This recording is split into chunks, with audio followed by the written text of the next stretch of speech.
Hey there, Polly and Bandit here with a special episode and our longest one yet.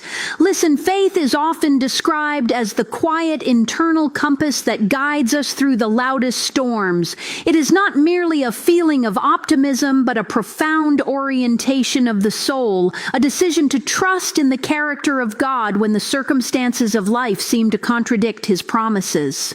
In the spiritual journey, faith acts as both our foundation and our forward momentum. 1. The definition of divine certainty.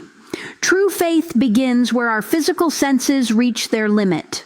The writer of Hebrews provides the most definitive explanation of this spiritual posture. Now faith is the assurance of things hoped for, the conviction of things not seen. Hebrews 11:1. This assurance isn't a wishful thought. It is a spiritual substance. It is the ability to look at a seed and see a harvest, or to look at a trial and see a testimony. While the world says seeing is believing, the Spirit teaches us that believing is the prerequisite to seeing the glory of God. 2. Walking through the fog. One of the most challenging aspects of faith is that it rarely provides a map for the entire journey. Instead, it provides a lamp for the next step. Abraham is the ultimate example of this. In Genesis 12, he was called to leave his country and kindred for a land God would show him. He had to pack his life based on a promise, not a destination. Paul later reflects on this in his letters. For we walk by faith, not by sight. 2 Corinthians 5:7. When the path ahead is obscured by grief, uncertainty, or fear, remember that sight is limited by the horizon, but faith is limited only by the nature of God. You do not need to know the how as long as you know the who. 3. The power of the small. We often mistakenly believe that we need mountain-sized faith to move mountain-sized problems. However, Jesus corrected this misconception with a beautiful metaphor. Truly I tell you, if you have faith as small as a mustard seed, you can say to this mountain, move from here to there, and it will move. Nothing will be impossible for you. Matthew 17:20. The power of faith doesn't lie in the amount of faith you possess, but in the object of your faith. A small amount of faith in an almighty God is infinitely more powerful than a large amount of faith in oneself. Even if your faith feels fragile today, bring that mustard seed to Him. He is the author and finisher of it. 4. The shield in the battle. Finally, faith is our primary defense. In the description of the armor of God, faith is uniquely identified as a shield. In addition to all this, take up the shield of faith with which you can extinguish all the flaming arrows of the evil one, Ephesians 6:16. The flaming arrows are the whispers of doubt, the stings of past failures, and the anxieties of the future. When you raise the shield of faith, you are declaring that God's truth is more real than your current emotions.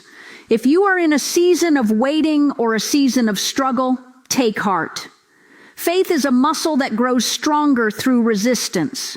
Each time you choose to trust God despite your questions, you are being refined. Let us hold unswervingly to the hope we profess, for He who promised is faithful. Hebrews 10:23. Next is hope. In the quiet moments when the world feels heavy and the path forward is obscured by mist, we often find ourselves searching for a flicker of light. Hope is not merely a wish or an optimistic feeling. In a spiritual sense, it is an anchor, a confident expectation of God's goodness, even when the current landscape suggests otherwise. True hope doesn't ignore the reality of pain. Instead, it stands directly in the center of it and looks upward. Many people view hope as a fragile thing, like a glass ornament that might shatter at any moment. But the Scriptures describe it as something far more rugged. The unshakable anchor. In Hebrews 6:19, hope is described as an anchor of the soul, both sure and steadfast. Just as an anchor holds a ship steady during a gale, spiritual hope prevents us from drifting into despair when the storms of life arrive. Strength in the wait.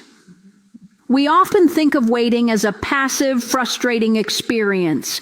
However, Isaiah 40:31 reminds us that those who hope in the Lord will renew their strength. They will soar on wings like eagles. They will run and not grow weary. They will walk and not be faint. This tells us that hope is active. It provides the stamina to keep moving when we feel exhausted. There is a profound mystery in how hope interacts with our struggles. We rarely seek hope when everything is going perfectly. We seek it when we are tested. According to Romans 5:3-5, there is a spiritual chain reaction that occurs during our trials. Not only so, but we also glory in our sufferings because we know that suffering produces perseverance, perseverance character, and character hope. And hope does not put us to shame. This suggests that our most difficult seasons are actually the soil where the strongest hope grows. It is easy to have fair weather hope, but the hope that is forged through perseverance is unbreakable. It is a gift that reminds us our current situation is a chapter, not the whole book. Perhaps the most famous promise of hope is found in Jeremiah 29:11. For I know the plans I have for you, declares the Lord. Plans to prosper you and not to harm you. Plans to give you hope and a future. When these words were first written, the people were in exile. They were far from home and full of doubt. God didn't wait for things to be fixed before offering hope. He spoke it into their captivity. If you feel in exile today, whether from your joy, your health, or your purpose, remember that. God's perspective is larger than your current moment. Your history is not your destiny. The God of hope, Romans 15:13, wants to fill you with all joy and peace as you trust in Him. Hope is like a muscle. The more we exercise it by leaning on spiritual truths, the stronger it becomes. When you wake up tomorrow, remember that the Lord's mercies are new every morning. Lamentations 3:22-23. You are never starting from a place of defeat. You are starting from a place of grace. Hold on to the light. Even the smallest spark is enough to dispel the deepest darkness. Next up is love. To speak of love is to speak of the very fabric of existence. In a spiritual sense, love is not merely an emotion we experience. It is the fundamental energy that sustains the universe. It is the bridge between the human and the divine, the only force capable of turning a stranger into a brother and a desert into a garden. The spiritual journey of love can be understood through three profound dimensions. 1, love as the source of being. In the Christian tradition, love is not just an attribute of God. It is His very essence. 1 John 4:8 tells us plainly, whoever does not love does not know God, because God is love. This suggests that whenever you act out of genuine compassion, you are participating in the divine nature. Love is the original language of the soul. Before we learned fear, judgment, or pride, our spirits were designed for connection. When we return to love, we are simply returning home to our true selves. 2, love as a transformative action. Spiritual love is rarely about how we feel. It is about how we choose to show up in the world. This is beautifully captured in the hymn of love found in 1 Corinthians 13:4-7. Love is patient. Love is kind. It does not envy. It does not boast. It is not proud. It does not dishonor others. It is not self-seeking. It is not easily angered. It keeps no record of wrongs. This passage serves as a spiritual mirror. It reminds us that love is a discipline. It is the quiet strength that chooses patience when we are frustrated and kindness when we are overlooked. To love spiritually is to look past the flaws and defenses of another person to see the divine spark within them. 3, the power of sacrificial love. The highest expression of love in the Bible is agape, a selfless, unconditional love that seeks the well-being of others even at a personal cost. John 15:13 reminds us, greater love has no one than this, to lay down one's life for one's friends. While we may not all be called to die for another, we are called to lay down our egos, our need to be right, and our selfishness. Every time you listen deeply to someone who is hurting or forgive someone who doesn't deserve it, you are practicing this sacrificial love. Love is a light that no darkness can extinguish. As you move through your day, remember that you are both a vessel for this love and a beneficiary of it. When you feel empty, remember that you are loved by a source that never runs dry. When you feel angry, seek the patience described in the scriptures. When you feel alone, reach out in service. For in giving love, we often find that we have been kept in it all along. As Colossians 3:14 beautifully concludes, and over all these virtues put on love, which binds them all together in perfect unity. And finally, happiness. Close your eyes for a moment and listen to the stillness. We spend so much of our lives chasing a version of happiness that is always just over the next horizon, don't we? We tell ourselves, once I reach that goal, once I fix this problem, then I will finally breathe. But spiritual joy isn't a trophy waiting at the finish line. It is the rhythm of the breath you are taking right now.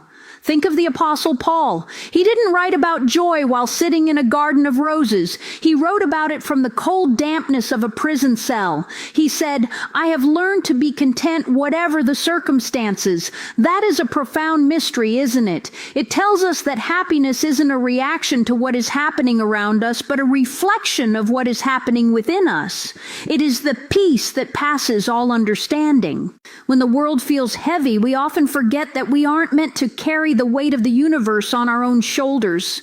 The scriptures invite us to cast all your anxiety on him because he cares for you. Imagine actually doing that, physically letting go of the tension in your hands and trusting that there is a divine hand held out beneath you. True happiness is found when we stop trying to own the world and start trying to serve it. There is a strange, beautiful paradox in the words. It is more blessed to give than to receive. When you light a candle for someone else, the light naturally brightens your own path too. You find that your cup doesn't run dry by pouring it out. Instead, it is refilled by the very source of life.